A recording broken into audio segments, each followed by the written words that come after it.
1 Reis, capítulo 18. 1 Reis 18.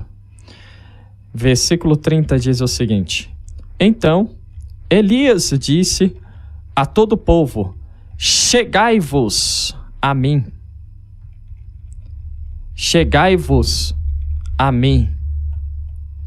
E todo o povo se chegou a ele e reparou o altar do Senhor que estava quebrado.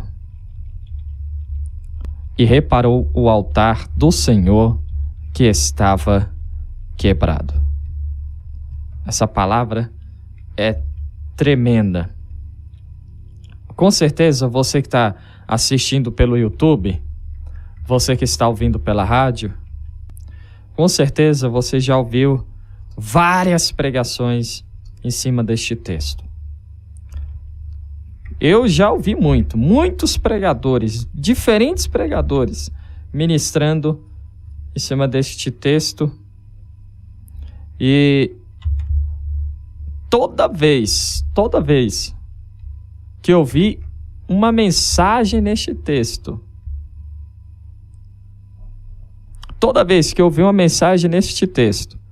Deus falou diferente comigo. Falou de diferentes formas comigo. E quando eu estava meditando novamente essa semana neste texto, ele falou mais uma vez comigo e eu quero compartilhar com os irmãos. Nós conhecemos a história deste capítulo. Até sugiro que você abra aí 1 Reis, se você não abriu, e acompanhe em sua Bíblia. Eu quero abrir aqui, eu vou carregar aqui na nova versão transformadora. E eu quero compartilhar alguns ensinamentos de Deus para as nossas vidas deste capítulo 18, mais propriamente dito aqui a partir do versículo, exatamente aí a partir do versículo capítulo 19. No versículo 19, capítulo 18 de 1 Reis, versículo 19. No versículo 19, o profeta Elias fala para que todo Israel se encontrasse com ele. Os profetas, os 450 profetas de Israel, 450 profetas de Baal, também deveriam se encontrar com ele. E eles tinham que se encontrar com o profeta Elias no Monte Carmelo. E 450 profetas de Baal e os 400 profetas de Azera, que comia a mesa de Jezabel. E Acabe convocou todo o povo de Israel junto com os profetas. E eles se encontraram com o profeta Elias no Monte Carmelo. E Elias se colocou diante do povo de Israel, diante daqueles profetas, mas ele fez uma pergunta ao povo de Israel, né? A todo o povo que estava ali, melhor dizendo. Ele fez uma pergunta: até quando ficarão oscilando de um lado para o outro? Se o Senhor é Deus, sirvam-no. Mas se Baal é Deus, sigam Baal. Só que o povo ficou em silêncio. Você abre em qualquer versão bíblica, na nova versão transformadora, na Almeida Corrigida Fiel, na Almeida Revista e Corrigida, na nova versão internacional, na King James, né, na Mensagem, qualquer versão bíblica você vai ver, na Nova Almeida Atualizada, Revista Atualizada, NAA, qualquer vai ver. O povo ficou em silêncio. Quando há silêncio a uma pergunta, é porque você não sabe responder, você não tem resposta para esta pergunta. Aqui no caso, o povo estava em dúvida, não sabia a qual Deus eles queriam servir, se o Senhor Deus ou a Baal. E infelizmente, nós estamos vivendo dias em que a fé de muitos está balançada. Nós estamos vivendo dias em que muitos estão em cima do muro. Estamos vivendo dias em que muitos não têm certeza se querem ou não querem servir ao Senhor, ou seja, estão em cima do muro. E Deus não gosta de inconstância, de pessoas em cima do muro. Tanto é que diante deste silêncio, diante dessa dúvida, diante da falta de resposta do povo, o profeta Elias se posiciona da seguinte forma. O versículo 22. Então Elias lhes disse: sou o único que resta dos profetas do Senhor, mas Baal tem 450 profetas. Aí ele faz uma proposta: traga para cá. Tragam para cá 2 novilhos. E aí ele fala: os profetas de Baal vai escolher um destes novilhos e vai fazer o sacrifício deles. Eu vou fazer o meu. E Baal, os profetas de Baal vão orar. Eu também vou orar, vou oferecer a Deus um sacrifício, e o Deus que responder, fazendo descer fogo do céu, é o Deus verdadeiro. Nós conhecemos a história. Os profetas de Baal, desde cedo, clamaram, gritaram. Ao meio-dia, olha só que interessante.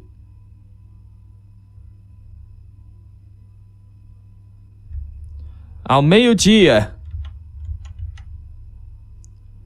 Elias começa a zombar dos profetas de Baal.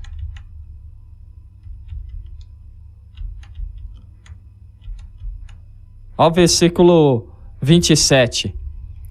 Por volta do meio-dia, Elias começou a zombar deles. Vocês precisam gritar mais alto, dizia ele.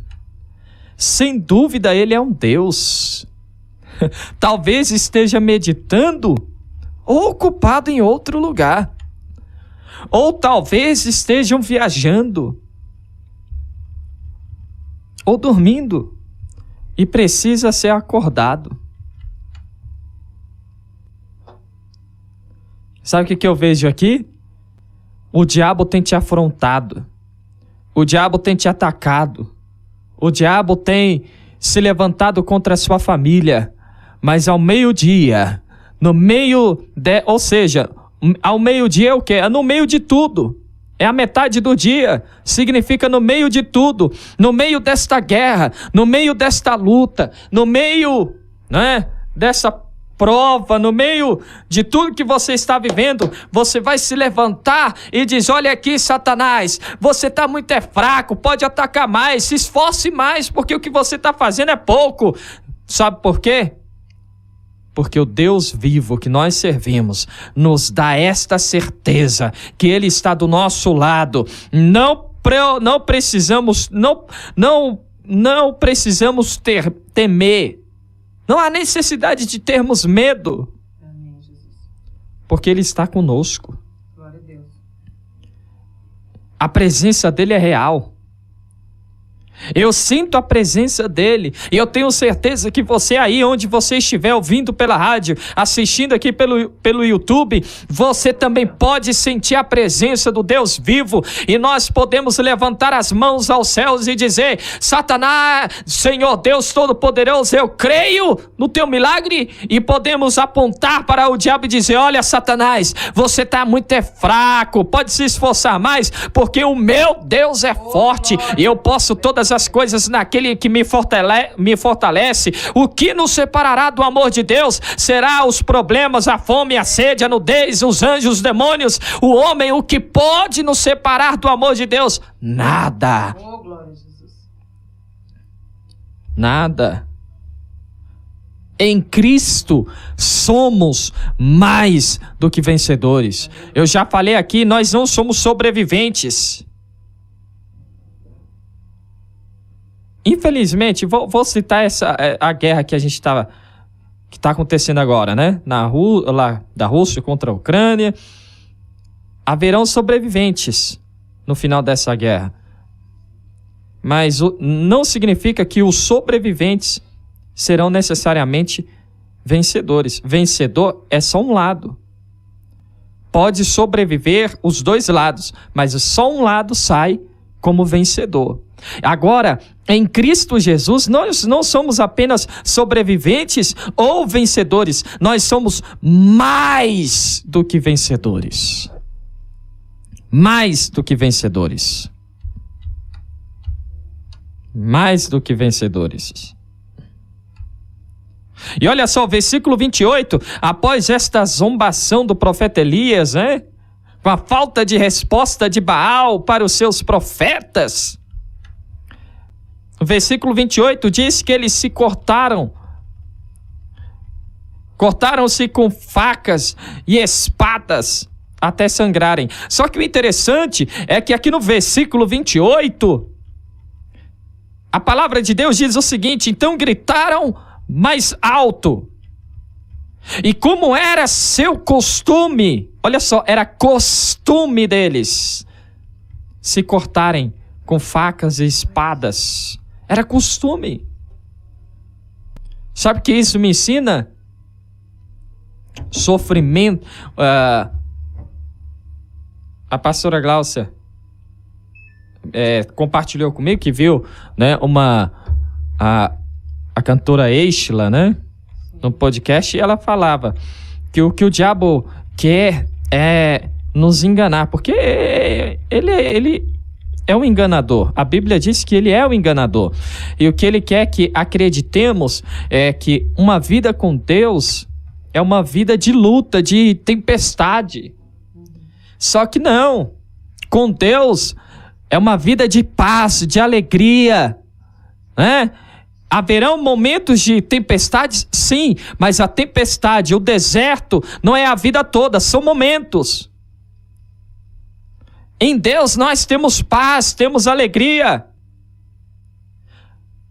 Atravessamos momentos difíceis? Sim.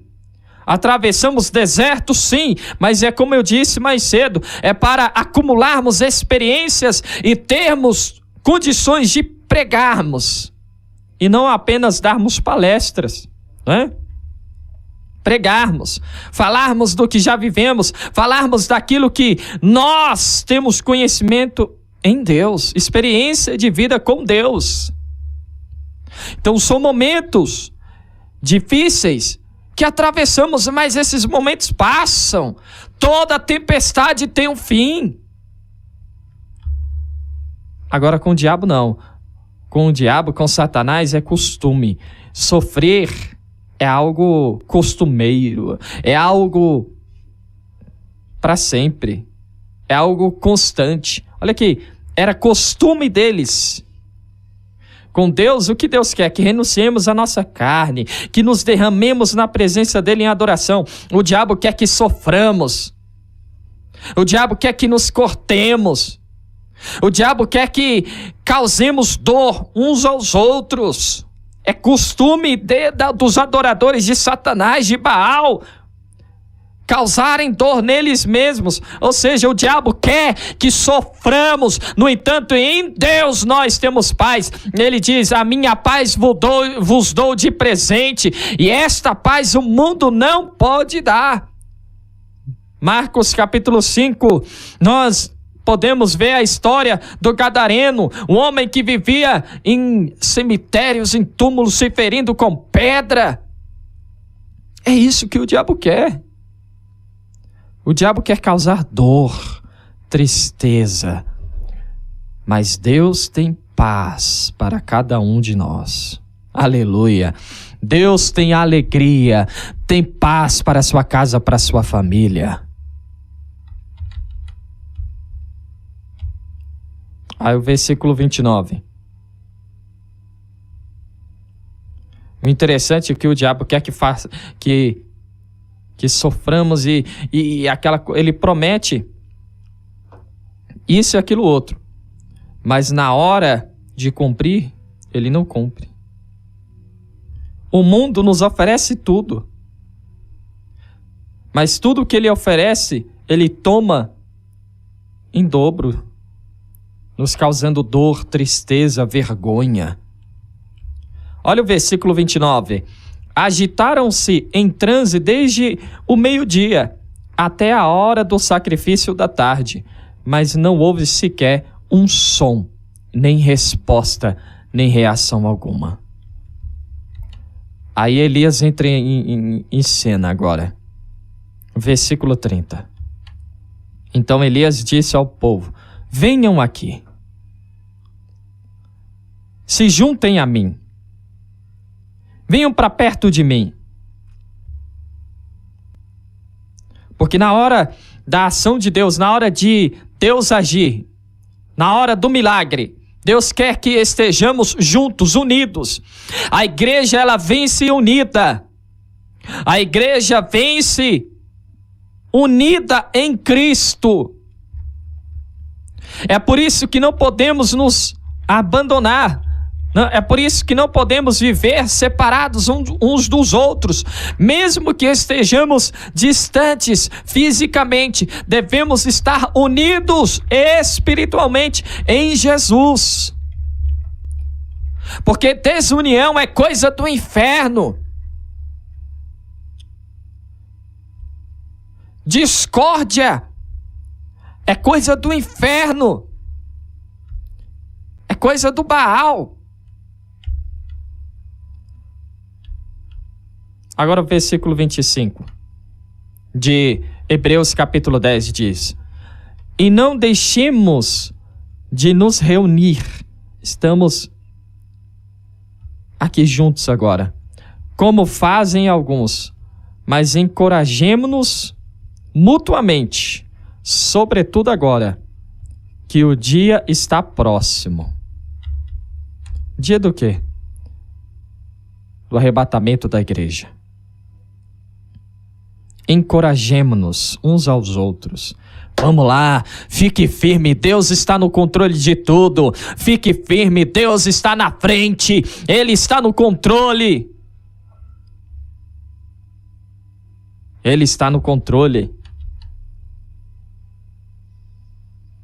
Ele está no controle. Continue firme. Venha para junto. Elias chama o povo, diz: venha para junto de mim. O milagre vai acontecer, mas a gente tem que estar aqui junto, unido. Olha só, Efésios capítulo 5. Efésios capítulo 5, versículo 20, olha só. Deixa eu carregar aqui, ó. Por tudo, deem graças a Deus, o Pai, em nome de nosso Senhor Jesus Cristo. Aí o 21. Sujeitem-se uns aos outros por temor a Cristo. Devemos estar unidos, lutando juntos. Aí vamos para Romanos capítulo 12. Romanos capítulo 12, versículo 13.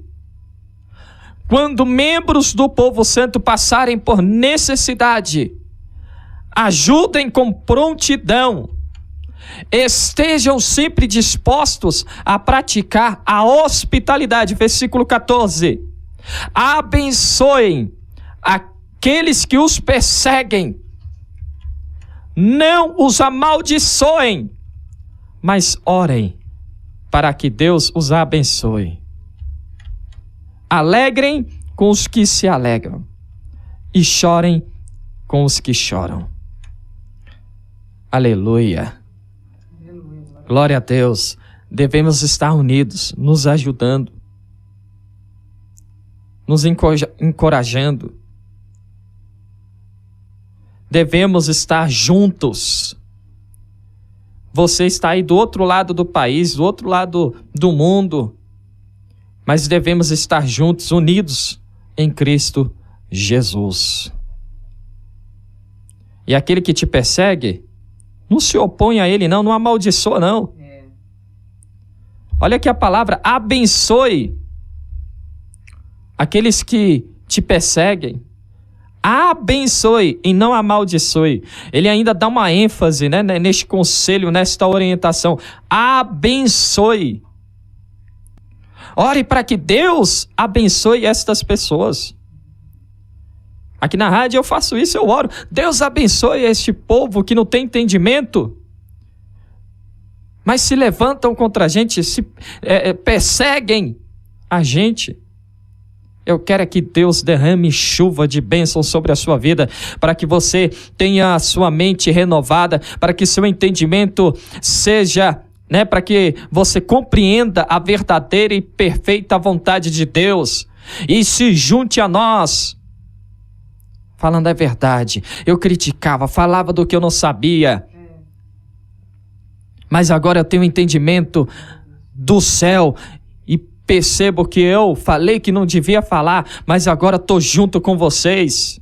E pessoas que se levantaram contra você vão falar isso, vão chegar até você e vão dizer: olha, eu falei do que não devia falar, eu falei do que eu não sabia, eu quero te pedir perdão, conte comigo, agora estou junto contigo, porque Deus abriu meu entendimento, agora eu percebo a perfeita e agradável vontade de Deus. Aleluia. Glória a Deus. Eu profetizo em nome de Jesus, isso vai acontecer em sua vida. É o que eu falei mais cedo. Aqui no Ministério Perfeito Louvor nós temos frutos, profetizamos e acontece. Por quê? Porque Deus é quem está no controle. Quando Deus sair do controle, eu mesmo falo: Senhor, me tira, me leva, me remova daqui.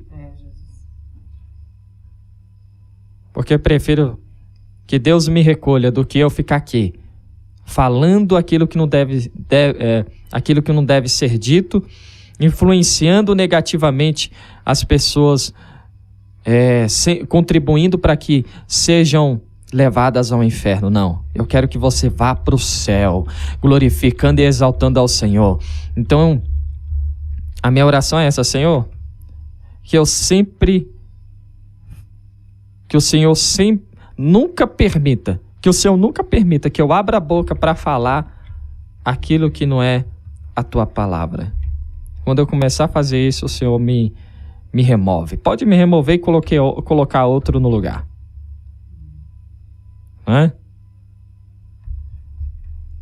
Então fique firme. Deus está no controle.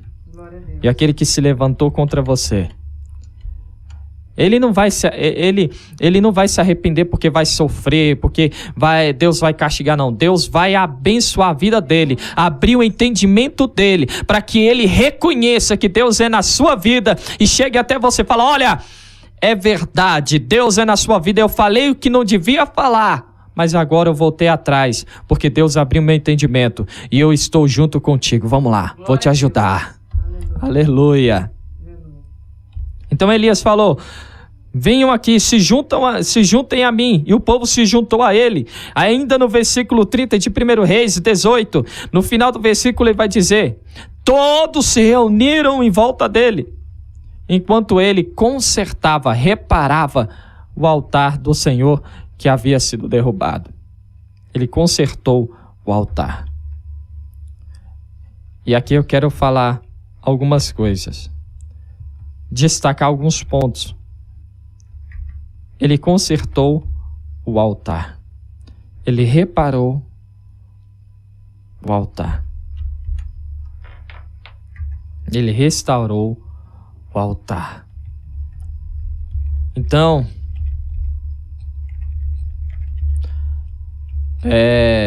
eu quero destacar aqui alguns pontos para Deus fazer um milagre em nossas vidas. É necessário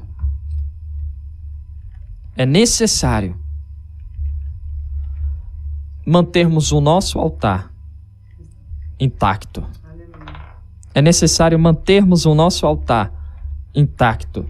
O interessante, irmãos, é que Elias estava falando com povos de Israel, o povo que outrora servia ao Deus vivo, mas que voltaram atrás e estavam servindo a Baal. E é interessante notarmos, eu já até preguei aqui sobre 2 Coríntios, capítulo 5, versículo 17. Assim que, se alguém está em Cristo, nova criatura é.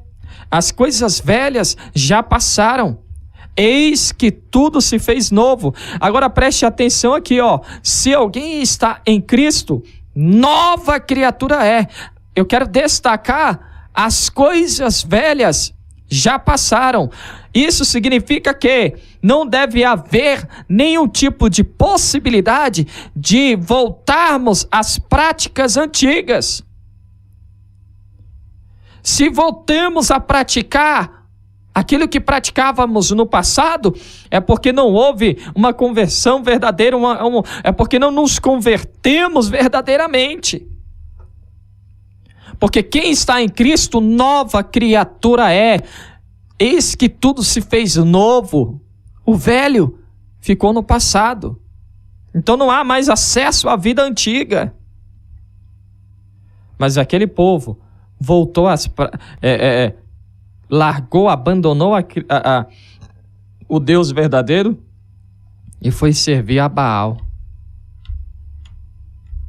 Então Elias chama o povo que outrora servia ao Senhor para junto dele e começa a restaurar o altar de adoração a Deus que havia sido danificado.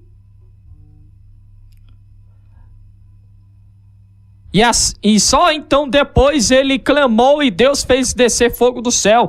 Para que o fogo do céu desça sobre a sua vida, o altar deve estar intacto, sem rachadura.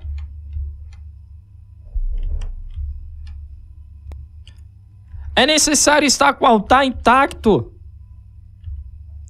No Velho Testamento, o altar era usado para cerimônias de sacrifício a Deus. No tabernáculo, por exemplo, no pátio, existia o altar da decisão. E ali eram feitos os sacrifícios. Você vê aí, Levítico 17, versículo 5, Deus falando que o povo deixaria de oferecer os sacrifícios em campo aberto para então agora oferecer estes sacrifícios no altar da decisão, no pátio do tabernáculo. Então o altar era usado para a adoração, para a cerimônia de louvor e adoração a Deus. Agora, em Jesus, nós somos o santuário vivo do Senhor, morada do Espírito Santo.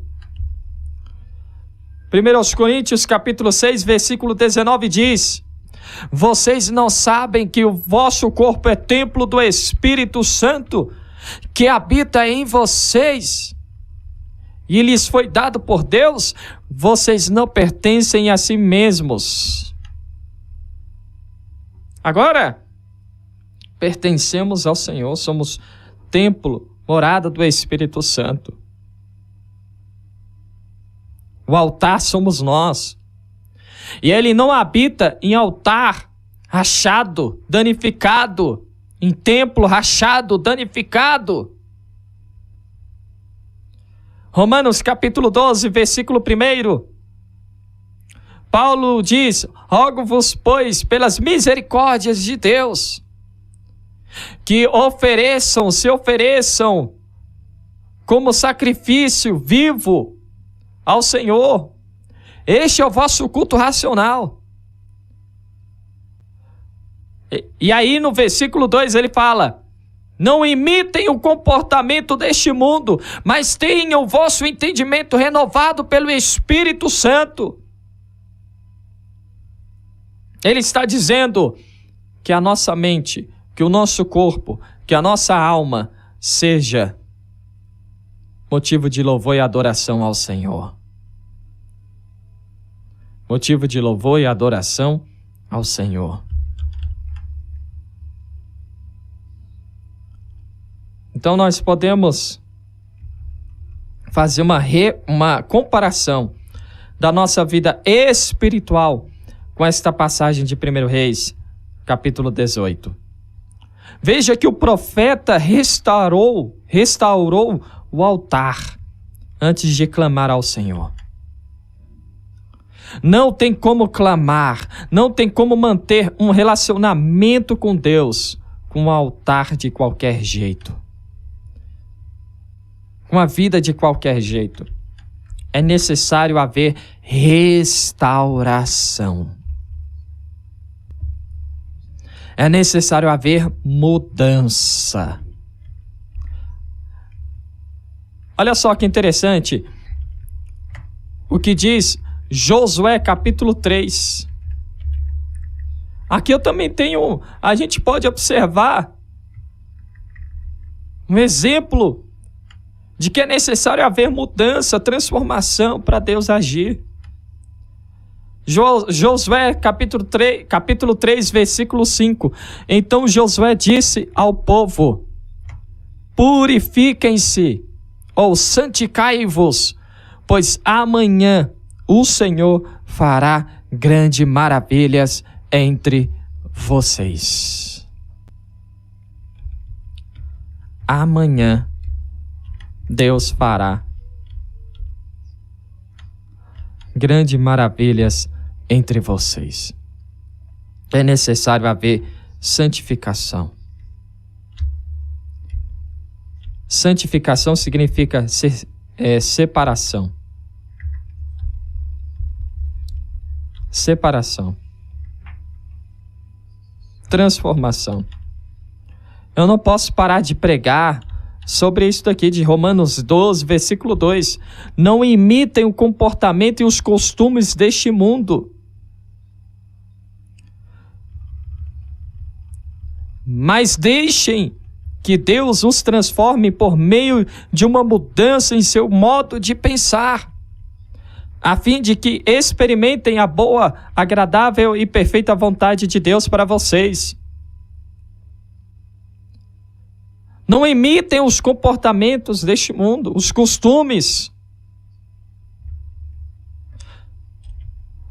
Infelizmente, muitos de nós estamos imitando. Eu não estou falando em coisas externas, não.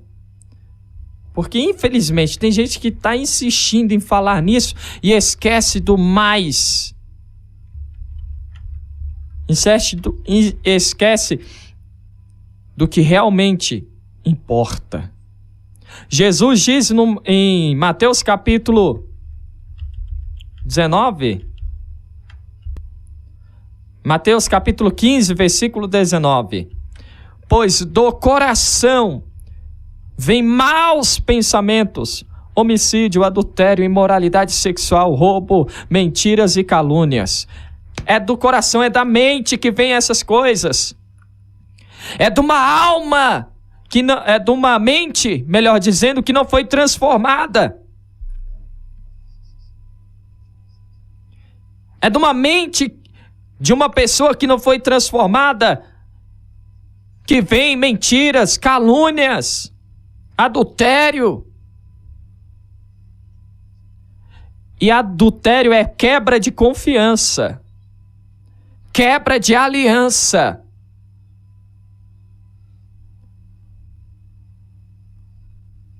Traição é isso. Nós adulteramos contra Deus quando quebramos a nossa aliança com o Senhor, nos envolvendo com o pecado. No casamento, há adultério. Não é só quando você se deita com outra pessoa fora do casamento, não. Quando você mente, você está traindo, você está quebrando a confiança, quebrando a aliança. Quando você deixa de cumprir com o seu papel, com aquilo que Deus mandou você fazer no casamento, você está traindo, você está quebrando a aliança. Então, do coração, da mente, vem os maus pensamentos. É necessário nós nos transformarmos aqui, internamente. Lavar essa alma suja que nós temos, cheia de emoções, de sentimentos terríveis. É por isso que eu gosto do salmista, né? Davi, olha a oração dele. Salmo 51, versículo 10. Cria em mim, ó Deus, um coração puro. Aleluia. Renova dentro de mim um espírito firme. Lava minha alma, ele estava dizendo. Tira tudo que é impuro, tudo que é sujo daqui de dentro. Só que nós insistimos a andar de acordo com o mundo. Olha só, Salmo 1, versículo 1. Feliz é aquele que não segue o conselho dos perversos, não se detém no caminho dos pecadores, nem se junta à roda dos zombadores. É necessário abandonarmos o mundo, a maneira mundana de viver. Sabe o que eu acho triste? É que no meio cristão o divórcio tem se multiplicado. E não era para ser assim. E por que tem sido assim? Porque não estamos abrindo a nossa mente para o entendimento da palavra do Senhor. Mas estamos andando na carnalidade, na vulgaridade do mundo. No que é comum, do que é normal. Normal, tá acontecendo. É isso mesmo. É isso mesmo. Não tem nada disso, não. Não tem nada de é isso mesmo. Em Jesus as coisas devem ser diferentes. Vamos abrir mão da nossa carne e agir como Paulo agiu, quando ele diz em Gálatas 2:20. Eu gosto deste versículo. Gálatas, capítulo 2, versículo 20. Ele nos ensina muito, este versículo. Fui crucificado com Cristo. Ou seja, matei o velho homem. Assim, já não sou eu quem vive, mas Cristo vive em mim. Portanto, vivo neste corpo terreno pela fé no Filho de Deus, que me amou e que se entregou por mim. Não somos mais nós que vivemos. E quando ele fala que vivo pela fé no Filho de Deus, ele está dizendo, vivo neste corpo terreno pela minha firmeza em Cristo Jesus, firme nos ensinamentos de Jesus, firme na palavra do Senhor Jesus. É tempo de restaurarmos o altar, olharmos para dentro de nós e sermos sinceros e pedirmos para que Deus lave a nossa alma. Se nós fôssemos como o salmista. Quando a gente vai orar, o que a gente faz?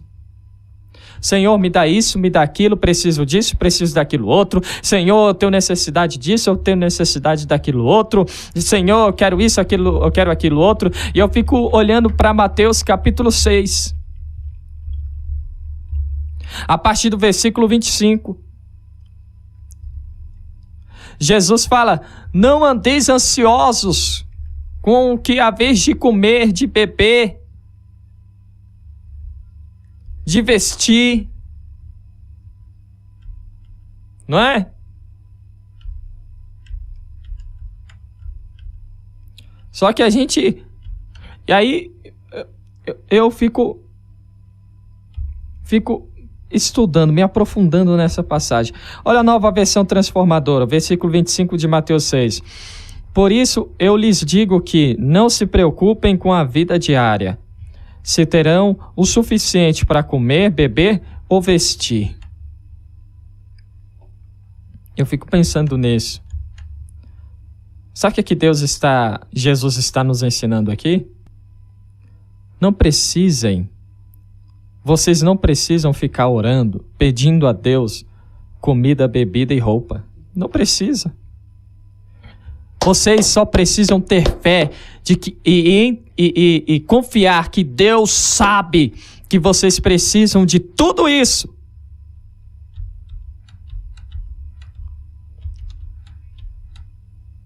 Não, pastor, tá errado, o senhor tá falando coisa errada aí.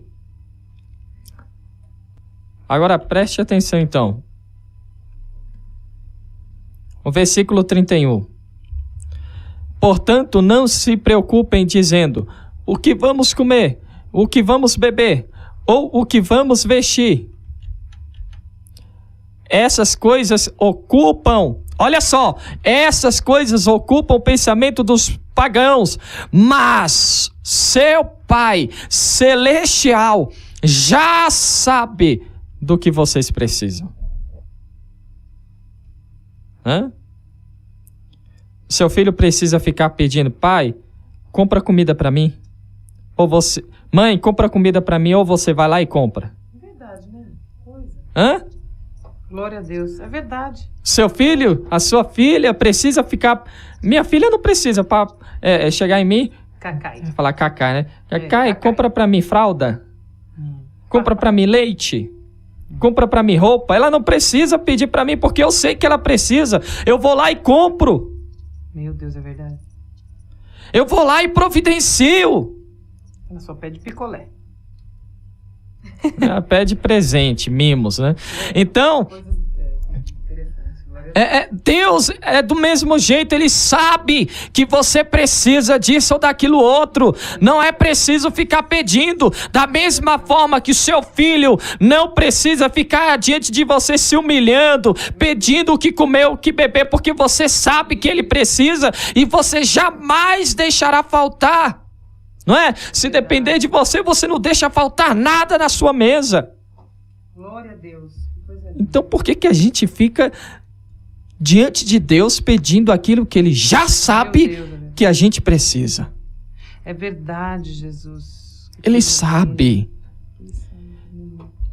Meu Deus. E agora quer ficar ainda mais constrangido? Jesus.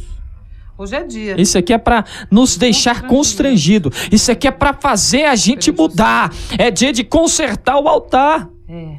E consertar o altar não é abandonar pecado. Tem gente que nem está pecando, mas o altar está com rachadura porque não está confiando em Deus. Não é? Meu Deus do céu. Olha então é dia de consertarmos o altar. Ele fala... Repete isso. Tem gente que nem está pecando. Tem gente que nem está pecando. Meu Deus. Mas está com rachadura no altar. Não é?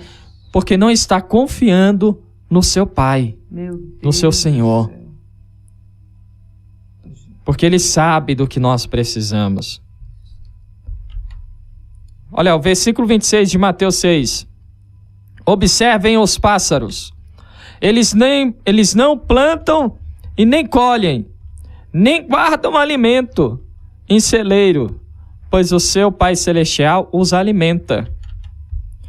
Agora, preste atenção. Agora, acaso vocês não são muito mais valiosos do que os pássaros? Jesus morreu na cruz, foi por quem? Foi pelos pássaros? Ou foi por mim e por você? O próprio Jesus falando. Agora deixa eu repetir aqui o versículo 31. Portanto, não se preocupem dizendo o que vamos comer, o que vamos beber, ou o que vamos vestir. Essas coisas ocupam, versículo 32 agora, essas coisas ocupam o pensamento dos pagãos, mas seu Pai Celestial já sabe do que vocês precisam. Ele é Pai, Ele sabe. É dia de consertar o altar, repito. Tem gente que nem está pecando em pecado, mas está com o altar rachado, com rachadura no altar, porque não está confiando no Deus Todo-Poderoso. Fica ansioso, pedindo aquilo que Deus sabe o que você precisa. Aí deixa eu construir novamente esse cenário na sua cabeça. Seu filho fica pedindo para você comida, bebida, roupa, não pede, você sabe que ele precisa. Você vai lá e providencia. Assim é Deus com cada um de nós. Meu Deus, é verdade. Glórias a ti, Senhor. Agora preste atenção. Versículo 11 de Mateus capítulo 7. Portanto, se vocês que são maus sabem dar bons presentes a seus filhos, quanto mais seu Pai que está no céu dará bons presentes aos que lhe pedirem. Que coisa, Senhor. Jesus. Olha aí que Deus está nos ensinando hoje. Deus. Nós somos maus. Deus está falando, pelo amor... Eu posso ouvir, a gente fala, pelo amor de Deus, né? Eu posso ouvir Deus dizer, pelo amor de mim mesmo. Tenha paciência. Você é mau e você cuida do seu filho, você dá presente. E você tá achando que eu sou o quê? Que eu sou igual a você? Eu sou perfeito, eu sou eterno e eu não vou cuidar de você? Tem uma música do Toinho de Aripibu. Oi? O nome é esquisito mesmo. O cantor Toinho de Aripibu. Eu gosto dessa música. Já sei. Mas o que é que me falta fazer mais? Se o que eu fiz até hoje ninguém faz. É um forrozinho, né? É um forrozinho. Depois eu posso justamente. tocar ela aqui um dia pro povo prestar atenção na letra. É muito interessante. Muito interessante. Muito interessante. O que é que me falta fazer mais se o que eu já fiz... Né? Gente, eu tô se o que eu já fiz, ninguém faz. Que isso? Ninguém pode fazer. Deus amou o mundo de tal maneira que deu seu Filho único para que todo aquele que nele crê não pereça, mas tenha a vida eterna. O Filho de Deus enviou seu Filho ao mundo não para que este seja condenado, mas para que este seja salvo. O autor aos Hebreus nos escreve, né? Escreve aos Hebreus dizendo, olha, o sumo sacerdote superior, Jesus Cristo, ofereceu um sacrifício único. O sumo sacerdote no tempo da lei tinha que ir lá todo ano oferecer um sacrifício. Aí veio Jesus, ofereceu um sacrifício único e eterno, Ele mesmo, por amor a mim, a você. Por amor a mim e a você. E nós não vamos confiar. Hoje é dia de restaurar o altar. Porque o justo viverá pela fé. Emuná, firmeza, confiança no Deus Todo-Poderoso. Acho que não é necessário mais falar nada. Vamos orar. Senhor Deus, Pai querido, Pai amado, estamos aqui diante do Senhor, constrangidos, ó Pai. Constrangidos porque nós somos pequenos e falhos. Pedimos, meu Pai, a única coisa que vamos pedir nesta oração é perdão. Perdoa-nos por sermos tão pequenos. Perdoa-nos, ó Pai amado, por sermos tão fracos. Perdoa-nos por desconfiarmos de um Pai tão perfeito e eterno que o Senhor é. Perdoa-nos, ó Pai amado, por agirmos como crianças ingratas, ó Pai, como filhos ingratos. Perdoa-nos, ó Senhor. A nossa oração é essa, pequena, simples, direta, mas também sincera. Perdoa-nos, ó Pai. Perdoa-nos, ó Senhor. Queremos hoje nos reconciliarmos. Queremos reconciliar contigo hoje, ó Pai. queremos renovar a nossa aliança contigo. Hoje queremos restaurar o nosso altar, voltando a confiar em Ti. Você que concorda, você que foi tocado, impactado com esta mensagem, ora assim também. Conserte seu altar. Peça perdão ao Senhor, porque Ele tem cuidado da gente. Sim, Deus, nós reconhecemos isso. O Senhor tem cuidado de nós. No entanto, nós temos sido ingratos. Estamos falhando porque não estamos confiando, ó Pai, em Ti. Pedimos aquilo que o Senhor já sabe que precisamos. Nos perdoe por isso, ó Pai. Hoje abrimos o nosso coração, nossa mente, restauramos o nosso altar e pedimos que o Senhor faça descer fogo do céu. Faça descer fogo do céu sobre a nossa vida. Faça descer fogo do céu sobre a nossa casa, Pai. Faça descer fogo sobre este ouvinte, sobre este irmão que está nos assistindo agora. Faça descer fogo do céu, em nome de Jesus. Onde estiver agora um ouvinte pela rádio, escutando esta mensagem, assistindo no YouTube, que o Senhor faça descer fogo do céu, onde estiver esta pessoa, e que ele ou que ela sinta agora a Tua presença e Teu abraço, Pai, em nome de Jesus. Em nome de Jesus.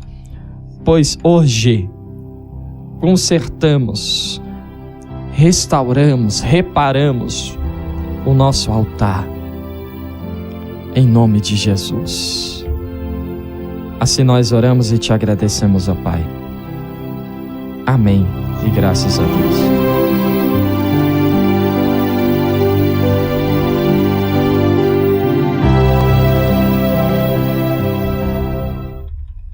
Glória a Deus.